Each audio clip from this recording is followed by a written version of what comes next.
Welcome in, everyone, and welcome back to another edition of the Red, White, and Ruthless. Today, I am with a special guest, and many of you may or may not have heard of this person.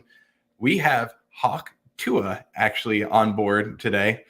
It's that spit on that thing type thing that we have going around. It's actually Idiot Sandwich that we have today. We are going to have a lot of topics that we're going to talk about today. We are going to try and keep it to about an hour. But today's topics that we will have on the Red, White, and Ruthless, offensive training camp battles, as well as Kula's breakdown of the running back room, BM's breakdown of the wide receiver room, injury analysis heading into training camp, and the Mount Rushmore of wing spots in Buffalo. We will talk about all this and more today on the Red, White, and Ruthless.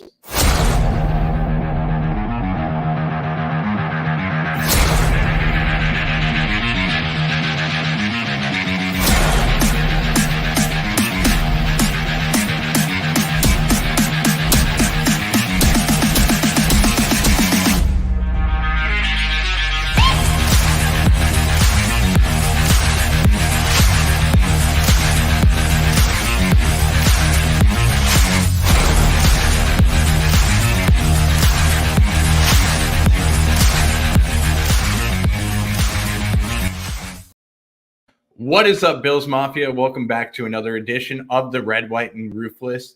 And it is Saturday. We're running a little bit late today, so I do apologize. We're going to try and get into a lot today. But I am joined by my partner in crime, as always, the Mr. Sean Kula from the Red, White, and Bills. Sean, how you doing, man? Doing good. How are you? Cannot complain, man. It's a beautiful day here in Florida. It is raining down here, but, we got to talk about Buffalo Bills football as always. We're about maybe 3 weeks away from training camp beginning to start, so we have a lot to get into. I do want to get into the, first of all, the injury history for the Buffalo Bills coming up real quick. This is a tough time of the year that we normally get hit with a lot of injuries, but let's go into the injury report real quick so that we can get that part out of the way first. The Bills in minicamp were hit with a lot of injuries to the linebacker room, especially Dorian Williams, Eddie Boschio, Nicholas Morrow, Balin Spector, all missing significant time during practice. They missed Tuesday's practice. The Bills also brought in a couple of linebackers to try out for the Bills. Stephen Hillis as well as Khalil Quarterman were brought in to try out. The Bills did get some good news. Linebacker Matt Milano did practice during individual drills, so he is on the trend of coming back. The running back room, which Sean is going to highlight later on in the show, was hit by some injuries as well. Running back Ray Davis, Ty Johnson, and Reggie Gillum all missed significant time during practice, and they were sidelined on Tuesday.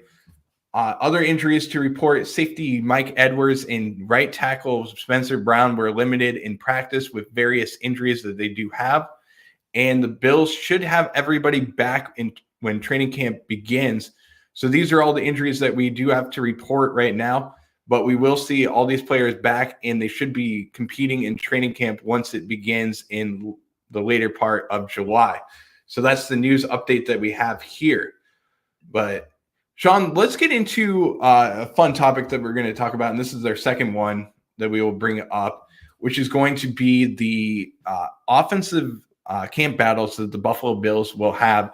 And this is just overall offense. We're not talking about defense. We talked about special teams last show, but I do want to get into the offensive camp battles that we will see. So, Sean, let's highlight a few of your camp battles that you believe are going to be significant for who can or who will and who will not make the 53-man roster. Well, there's a couple that they're going to make the roster anyway, but it's just still a battle. Ray Davis and Ty Johnson, they're all going to, both of them are going to make the team. But, Ray Davis, a lot of people are excited about him. He's got a lot of upside. He's to me, he's a better Ty Johnson, a younger Ty Johnson. And I like Ty Johnson as a player. He can catch, he can block, he can run. So he's got the tools to do everything. Ray Davis is just a little bit, to me, he's going to be a better player than Ty Johnson. But again, when you first start, he's got to earn his keep and actually beat him out, and then deserve the playing time. So maybe not right away. He might not be a key factor in the team, but if he can really show something in a camp battle of Ty Johnson, he'll get a little bit more playing time. And I mean, Ty Johnson will still do things for us, but it'll just give more opportunity for Ray Davis. So that's one of them that I'm going to find that's pretty interesting. Yeah, for me, I'm going to go with my one as well that I believe is going to be important. And we haven't talked a lot in the offseason about some of the changes that the Bills have made to the offensive line. And Sean, I'm going to probably steal a little bit of what you're going to say. But this battle comes down to who will start on the offensive line, which is very important, especially with Mitch Morse missing from the center room and the offensive line. So having that veteran at center position that holds down the middle of the offensive line, I'm going to say that the camp battle that I'm looking forward to is going to be David Edwards, who is supposed to be the starter at left guard, going up against Cedric Van Pran, who is going to be at the center position. Now, this is not necessarily a battle between the two. It's more of a battle between can Cedric Van Pran prove that he can be the starter at center for the Buffalo Bills, which would then move Connor McGovern, who is projected to start at the center position, back to his original spot at left guard, moving David Edwards out of his starting position. Now, last year you saw David Edwards come in, especially in the heavy bulkage of offensive snaps when it comes down to goal line situations or short yardage situations for the Buffalo Bills. He was that sixth offensive lineman that you saw out there on the field. And he did a pretty good job of that. But the biggest thing for me is he's limited in terms of what he can bring to the Buffalo Bills. So I would like to see what Cedric Van Pran can do at the center position. Maybe he can figure out some stuff, and then we could see the best of the best at the offensive line position out there on the field. And I know Sean would agree with that. He wants to see that. Oh yeah, absolutely. I mean, ever since we were told that McGovern's probably going to play center, everybody that watches the show here and watches my channel remembers I was just, man, he was so good at left guard last year. Deion Dawkins and him worked very well together. They're very cohesive and probably each had their best year as a professional. And Dawkins has never played next to the same left guard for 2 years straight in his career. So, just by, being logical, I would rather change one position on the offensive line than two. And simply put, people could say, oh, well, you're not the coach. You're not, you never played in the NFL. But again, simply put, would you rather fix two things or one thing? You don't Right. even have to look at it for football. And I would rather fix one thing. So if you got McGovern and Dawkins next to each other again for 2 years in a row, I expect really great things. Torrance and Brown, they both got to do what they did last year again and be even better than last year. And then if Van Pran is center, and he takes his lumps as a rookie, which he definitely will because everybody takes lumps. That's what you want. Right. That's good. And I think I'm very confident in Van Pran's abilities and his IQ and his physicality. I think he can definitely make some noise in camp and convince them to put McGovern back at left guard and somewhat run it back 4 out of 5, and then this could be a young, great offensive line that we have locked up for the next few years, depending on what we do with Spencer Brown, which I don't know if we're going to pay him now, wait, or not pay him. So we talked about that, Mike and I. But I mean, I'm in complete agreement with what you're saying, Sean. And I mean, that's a very good point that you're making there as well. Another battle that I do want to get into, Sean, and I think you'll definitely agree with me when I say this. Another battle I'm looking forward to on the offensive line. It comes down to who is going to be the swing tackle for the Buffalo Bills, because we really don't have a swing tackle that's going to be playing on this the Buffalo Bills if Deion Dawkins or Spencer Brown goes down. It's kind of Lyle Collins is going to be the right tackle, and maybe Ryan Van DeMark will be the left tackle. But there really isn't that swing tackle position. And I like this battle between the two because I want to see who can fit into a situation where they're not comfortable with. Because if Deion Dawkins goes down, one of these two has to come in and be the left tackle. Or if Spencer Brown goes down, one of them has to be the right tackle. So I want to see where the uncomfortableness starts to become comfortable for them. I agree. Yeah, it's Collins is coming off a couple years not really playing football. He's kind of old, and then Van der Mark, he can't play right tackle too well, so it's like we don't really have a guy like Ty Nsekhe who could do both tackle positions and be a true swing tackle. Right. So I think a lot of people were the beat reporters and the people that were able to see things that we couldn't see during the camps recently. They were pretty hard on Collins, but I think give him a chance in camp. I'm sure he'll be ready and see what happens. And he's just a good veteran presence to have. And if he looks like crap, they're not going to cut. They're not going to keep him. And there's an opportunity that he can look really good and be an asset to the team. Kind of be like I would prefer if David Edwards was back to being the sixth man on the line for heavy packages, but if for some reason they decide to start him at left guard and McGovern at center, maybe Collins could be the extra heavy package guy this year. Yeah, I completely agree with what you're saying, Sean. Did you have any more camp battles that you're looking forward to? Well, kind of how we talked about before. There's 4 or 5 receivers competing for the last 2 spots if they keep 6 or 7, depending. So that'll be pretty interesting between guys like Shaver, Shorter, Claypool. There's a couple others, but because that all depends who you think is going to make the team or not. But Right. there, MVS. Some people think he's a lock, but there's quite a few guys that are going to be in the position to fight for the final spot, and some guys we've had for a couple years, on practice squads, things like that. So it'll be very, very interesting. I don't know if we're going to keep 6 or 7, but it definitely will be interesting, and I'm looking forward to the way that the Bills roster is going to shape up. So, Sean, I do want to get into a couple of other topics that we're going to talk about.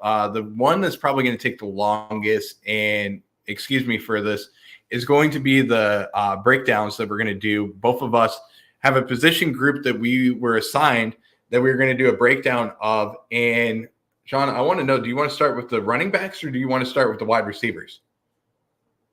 You could go first. Okay, because I have a breakdown of all these wide receivers that are currently on the Buffalo Bills roster. There is a ton of wide receivers that we're going to talk about. Let me do a quick presentation that we're going to see here. So let me share my screen as well. And let me go full screen as well. Just bear with me, guys.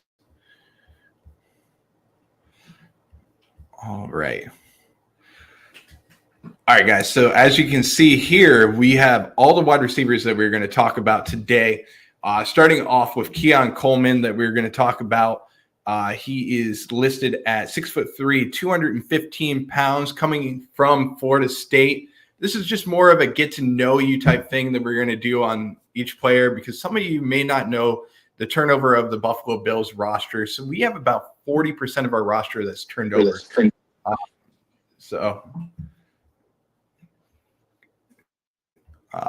Just showing what you see here.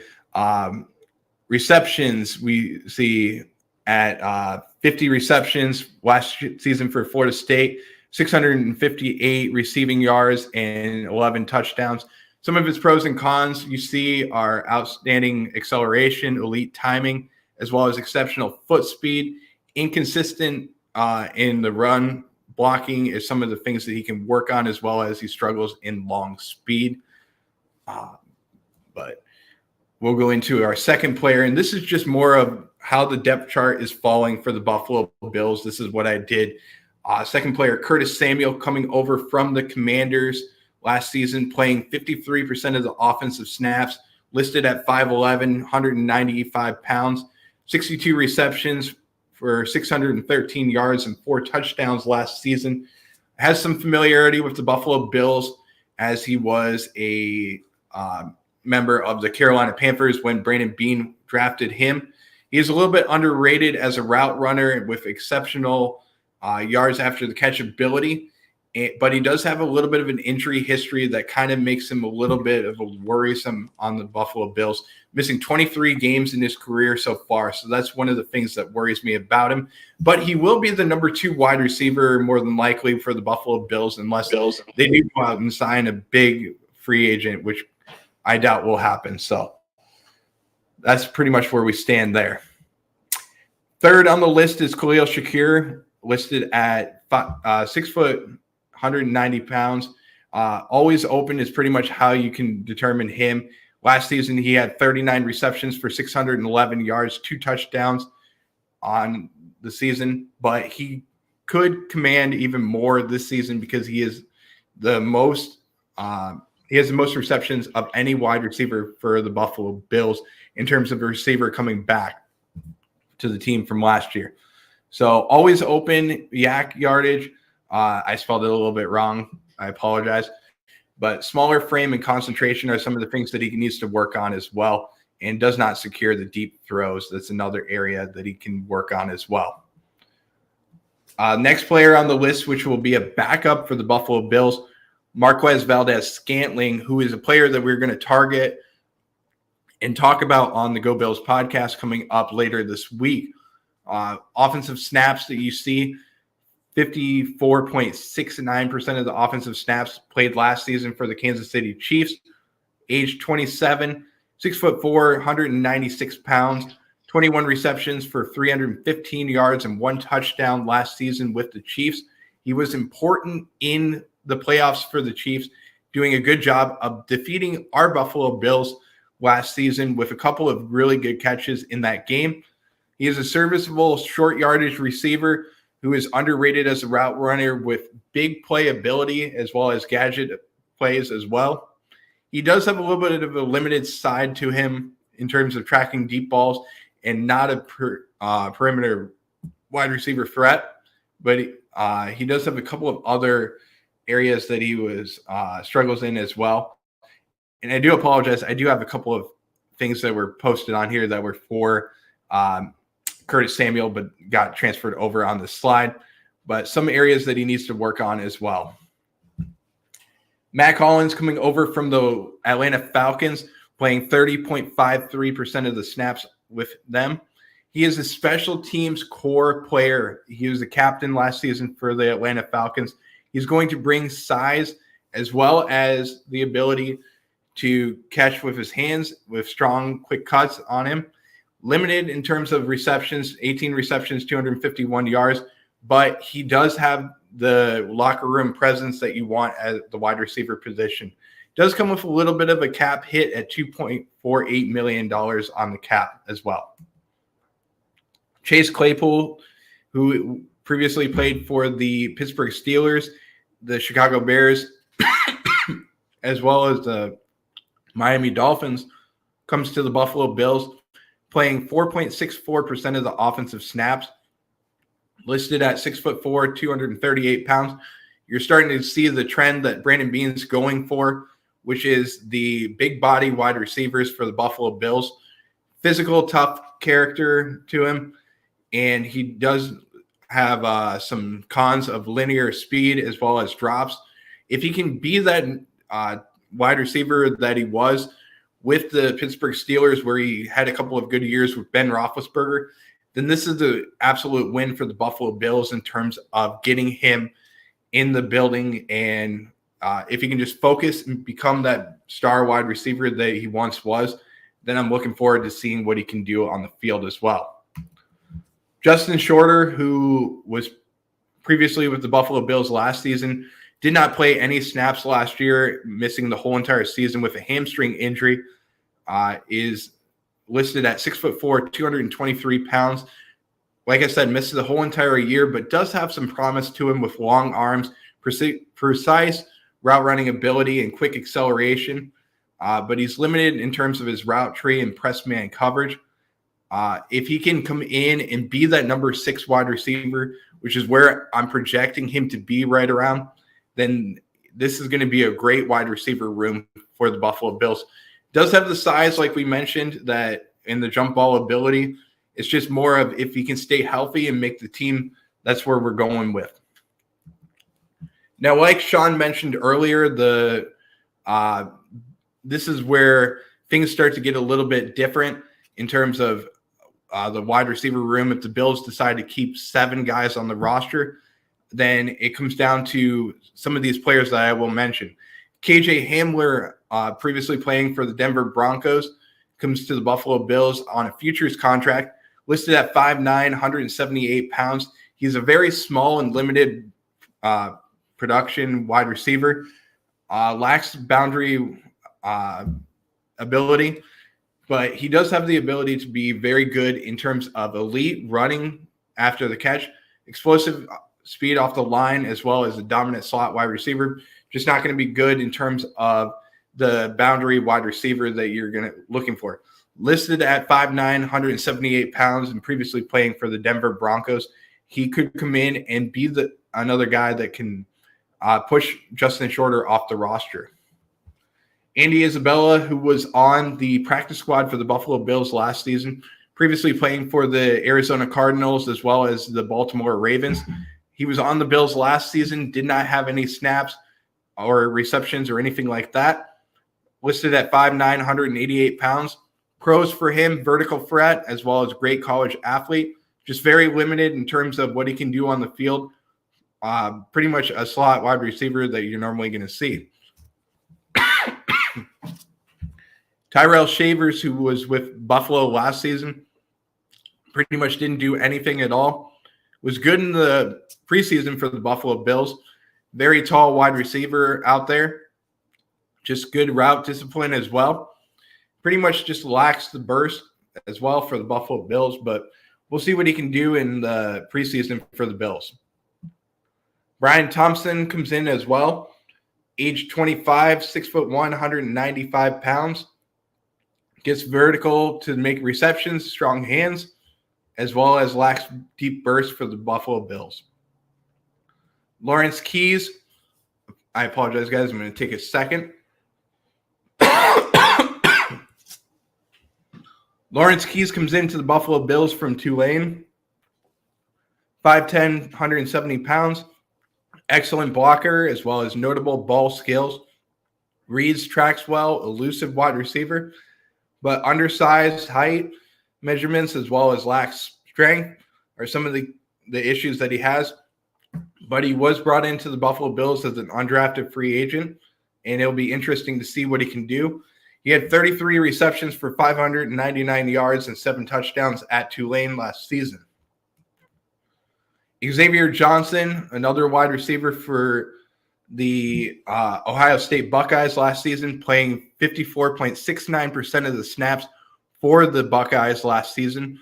Listed at 6'1", 210 pounds, had 13 receptions for 178 yards in college. Very limited athlete in terms of his bio. 3-star prospect, but did have some good special teams career for him. Good in terms of returning as well as punt returner. Could bring a little bit of that special teams over to the Buffalo Bills in terms of what he can do as well. But there you have it, guys. That is the wide receiver room for the Buffalo Bills and what we will see out there as well. But that is pretty much it, guys. So I'm going to have Sean go in and talk about the running back room for the Buffalo Bills. You didn't give me a nice presentation for my guys? I did not, man. I apologize. I ran out of time, but you're going to get to know guys like James Cook, Ray Davis, as well as Ty Johnson and Frank Gore Jr. And we'll skip Reggie Gillum, but you're going to get to know some really good guys out there on the field as well. Jake's gonna be upset at you for skipping Reggie, but you know Well, he's gonna have we'll to get over. target them in terms of the fullbacks and tight ends as well. Okay, that's fair. That's fair. Yeah, I mean, obviously James Cook coming off a great season, fourth in rushing yards, top 7 in total yards. You know, had a couple drop touchdown passes, which could have probably put him up in the top 5 for total yards, and more production as far as touchdowns go because he only had a few. But yeah, should be taking a leap. Obviously he struggles in pass protection. He's got somewhat of a quick burst. It's weird because it's like he lacks vision in the beginning of games, but then later on in the game, he's like, "Oh wow, that's great vision." So it's more of like once he gets a couple reps in, he's you know producing at a higher level. But I like James Cook a lot. I think he's got even more in the tank for him. He wasn't really used predominantly in Georgia. Still in a limited role there. Last year was the first year he really got a massive workload, and I expect him to produce similar or to better than what he did last year. Um, Ray Davis again, another guy we're hopeful for. He's got to prove something in the NFL first before he gets that title. But again, another guy who bruiser back, could catch the ball out of the backfield. He does what Cook can't. He can pass block, and again, they both can catch. All of our running backs can catch, which is huge for a team with a bunch of receivers who you know may not have proven anything yet and are young and up and coming. So having guys out of the backfield that you can count on when the guys aren't open or you need a hot route, those running backs are, they're really, really key for that. And then again, Ty Johnson, kind of like a journeyman at this point, but can do a little bit of everything. He's not excellent where, he's going to start for you, any team he's on. But again, he can catch the ball out of the backfield. He made some great plays for us last year. He could block, he could play special teams. He was our return guy for a little bit. So again, another guy who I'd love to have stay on the team. And then, again, Frank Gore Jr., we kept 4 running backs, I think, last year besides Reggie Gilliam. So I could see Frank Gore Jr. making the team. And again, he's kind of like a shot in the dark we took. He's not, you know, going to be a guy where he's going to play significant reps for us or anything right away, but maybe next year. He's a guy, quick speed. I think, a lot of work to be done still, not as refined, but a lot of upside. If Frank Gore's your dad, you were working your whole life at running back. So Yeah. he's a guy kind of excited for. I think he's an aggressive running back, and I like the future of him. But again, I think he can make the team, but this year he won't really be an asset unless there's an injury. Right. Yeah, it'll be interesting to see what he does. I mean, that's the biggest thing that it comes down to is can he show off what Frank Gore did as well? And you don't know. You really don't. I mean, it could be very interesting for him in terms of what we will see. So I think he'll be a good player for the Buffalo Bills though as well. And how cool is it to play on a former team that his dad played on too? So represents very well. Absolutely. But Sean, we've gotten into pretty much all the topics that we wanted to talk about, and I know that time is a little bit limited for you because you do have your son there as well. And last weekend was Father's Day, man, and it's so cool that we have 3 fathers that are on the show, and I'm not going to get into anything else, but we do have a special presentation that we're going to have in the next couple of weeks on Go Bills podcast. And I do want you guys to tune into that as well. If you're new to the Nickel City Mafia don't really know myself, go on to the Go Bills podcast because we're going to have a special announcement coming up. This is for somebody very special to me, and we're going to do a pregnancy reveal actually a gender reveal, and we're going to have a special announcement of the presentation of the gender reveal. So whether it's a boy or a girl, we may have a Bills player making that announcement. We're going to try as hard as we can for that. So tune in on YouTube to the Go Bills podcast. Click on over to the website, gobillspodcast.com. You will be notified when that show will go live. You'll have at least a week before you'll know when it's going to happen. But that show will be in July, around the 20th to the 28th, somewhere around that time is when we're going to do that gender reveal. But it'll be an incredible show. And it's, like I said, for a special person on the show as well. And they've been pretty much writing me all the time saying that they want to do this. And I can't wait for that as well. So click on over for that. But Sean, I do want to get into this last topic that we are going to talk about, which is going to be something that the AFC East Summit was doing, which is one of the channels that we are on with Nickel City Mafia. They did a Mount Rushmore of former pretty much draft picks for the Buffalo Bills and New York Jets, as well as the Miami Dolphins, and ranked them in terms of Mount Rushmore from 2013 on till now. I do want to get into a special Mount Rushmore from us because this is a Buffalo Bills show. This is about Buffalo. Let's get into Mount Rushmores of food. We haven't really talked about food. This is the off season, and I know, pretty much this is the time that most people are either eating or they are pretty much looking for that snack. And right now, I am looking for that Mount Rushmore of wing places in Buffalo. So let's go over and let's start with you, Sean, on your top 4 wing spots in Buffalo, Mount Rushmore of where to find wings in Buffalo. Well, me personally, I've only had 2 different places. Because usually when I would go to Buffalo, it's just for the game, and then I go home. But the last couple of times I went, I stayed. Once with Jake, and then got an Airbnb the other time. But I had Barbell and Elmo's, and both were very good. Barbell's my favorite, of course, but Elmo's was pretty good.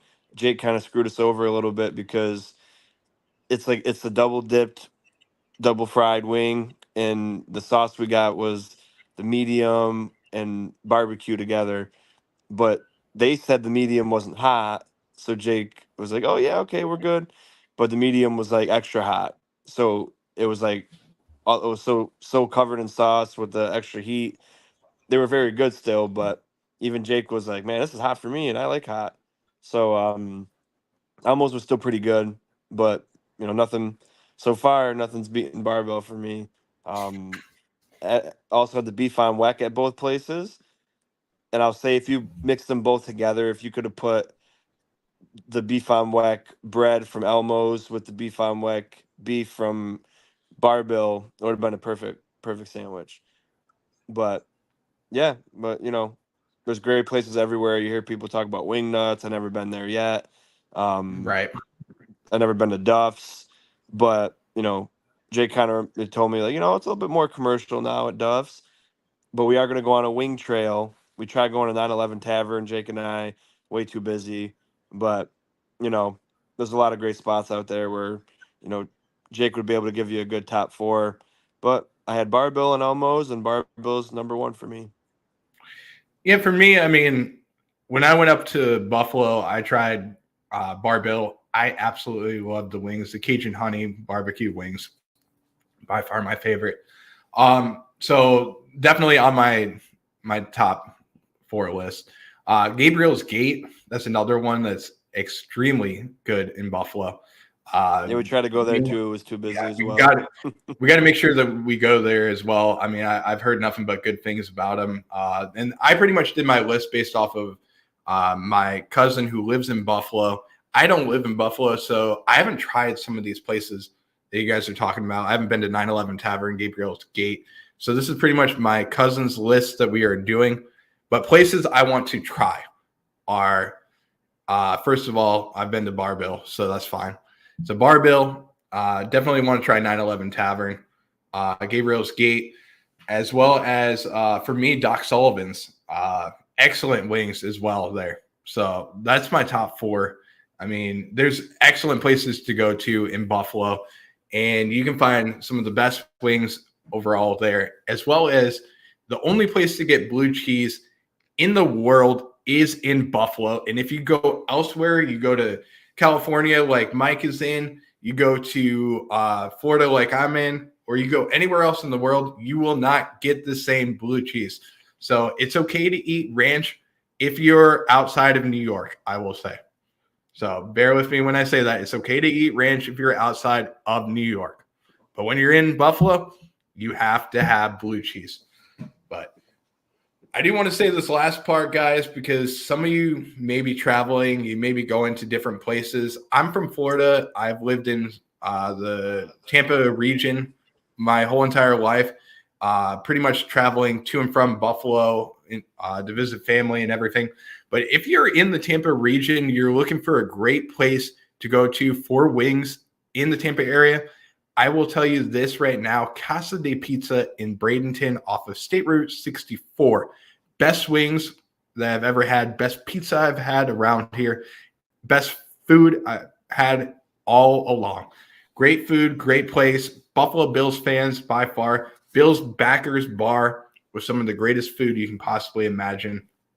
And if they were on the Mount Rushmore in Buffalo, I would put them up there right now because best wings I've had in a long time. So I will say that as a honorable mention for me as well. But Sean, I do want to get into closing thoughts right now. I know we are at about the 37-minute mark. We're starting a little bit late today, but I do want to keep this show a little shorter just because we are in the off season. We are looking for more content to create once the season starts and once it ramps up for training camp. So we are limited on our headlines that we will have on the show, but I want to go into closing thoughts for you as well. Yeah, well, it's always fun, and like you said, it's kind of a lull time until camp, but we're gonna make it happen, and we're gonna put out some shows and always have a blast. So, and I will be back. You know, my son didn't sleep tonight. That's why I couldn't be in my office again. But we redid the office for my business and for podcasting. So we'll be back on there next week. So stay tuned. Weston coming into the chat as well. I do apologize, guys. I'm losing my voice. Sean, I'll give it an 8.1 LOL. I want to rate your haircut as well, which is funny as well. He's referring to Dave Portnoy came to my city, Utica, New York, and went to the best pizza place around, Oski Neats, and there was some guy. He's like, you go check it out if you haven't seen it, but he was wanting him to rate his hairline, and I won't spoil it for you, but it was horrible. It was absolutely abysmal. So I know exactly what you're talking about. I remember this video. No, it's funny. So I've actually seen it. If you haven't seen it, go check it out. But yeah, that pizza, over 100-year-old business, family owned. It's incredible. So if you're ever in the Utica area, you gotta go get it. No, definitely I will. I want to visit you for sure. So that's the other thing. I haven't seen you yet. I haven't met you guys. I want to meet you guys as well. Mike, Jake, as well as yourself. So that's one of the goals we're going to try and strive for this season is to go to a Bills game together. So can't wait for that as well, man. But like I said, this is the off season. We're going to try and have better shows as well. We are going to kick off next week the defensive side of the ball. We're going to target the defensive tackle position, which has a lot of turnover as well. And we're going to target the safety position in terms of the breakdowns that we're going to do. And then we'll talk about camp battles on the defensive side of the ball as well. So it'll be a great show. Tune in at 8:30 p.m. on Saturday as well. But For Sean, as well as myself, unless Sean, do you have anything else that you wanted to add? No, just thank you guys for tuning in. It's always a great time. Yeah, always been a great time. We appreciate everybody for tuning in. Don't forget to like, subscribe, follow us on all social media platforms. You can find Nickel City Mafia on YouTube, Facebook, Twitter, as well as on YouTube. You can find Sean from the Red, White, and Ruthless and the Red, White, and Bills on Instagram as well as on YouTube on the Red, White, and Bills. You can find myself on Go Bills Podcast. You can find me on Instagram, Twitter, pretty much all different types of platforms. But you can also find all of us on my website, gobillspodcast.com. Click on over to the website. You can find all of the upcoming shows that we will have throughout the offseason, not only on my platform, but also the shows that Mike, Jake, and Sean, as well as myself, will be doing. This has been the Red, White, and Ruthless. We will see you next time for another edition of the Red, White, and Ruthless. Until then, go Bills. Go Bills.